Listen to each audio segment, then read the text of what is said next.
Welcome back to VIRA Broadcasting. My name is Milo Roy. Thank you for tuning in. No King 1's global turnout was estimated to be over 5 million people. 4 months later, No Kings 2, just a couple days ago, was estimated at somewhere over 7 million, making it one of the largest peaceful protests in U.S. history.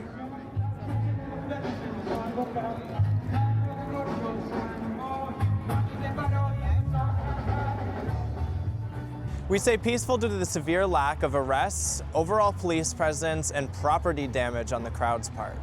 Then, as we were setting up our equipment, the crowds began to grow and grow until they overflowed into the street. So many people had such intricate and delicately made costumes of all different kinds. Everything from Michael Jackson to tribal and traditional cultural outfits to very elaborate politically charged costumes. There were also multiple forms of music, with bands playing on the side of the street and many packed onto a truck playing in the middle of the crowd. This truck is where eventually, after the crowd had swelled to its largest point, speakers began coming up to speak.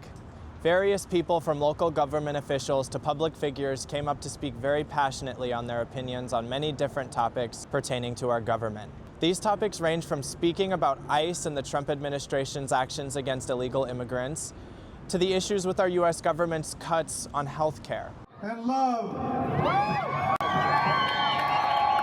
They don't want to leave their families. We won't leave this land. I don't know about you, but I like diversity.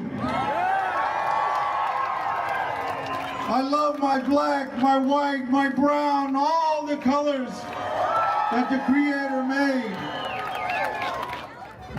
You know, I'm from Black Women for Wellness Action Project, and we believe in the power of community, the strength of solidarity, and the sacred right to live free from fear and oppression.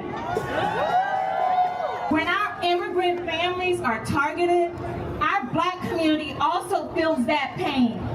We know that trauma.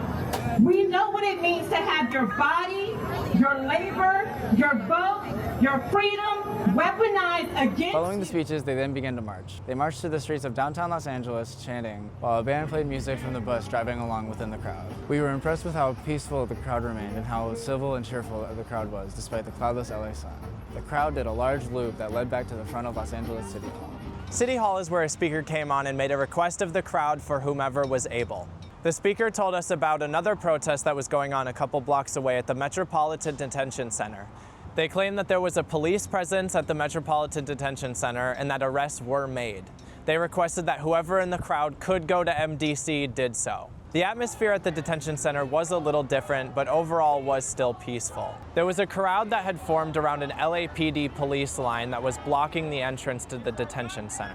You could also see detainees inside of their cells flashing lights through the slits in their windows. We did not witness any arrests at No Kings 2, but multiple news reports state that there were 12 to 14 arrests made throughout the entirety of the downtown LA No Kings protest. Overall, considering our own personal experiences at No Kings 1 in June, this protest seemed to go far better. Extremely peaceful, with an even larger attendance than the iteration in June. Lots of music, lots of high energy, and lots of very passionate people. Stay tuned for future announcements and live coverage ahead. I'm Rory Byrne, and thank you again for watching VIRA Broadcasting. We'll see you next time.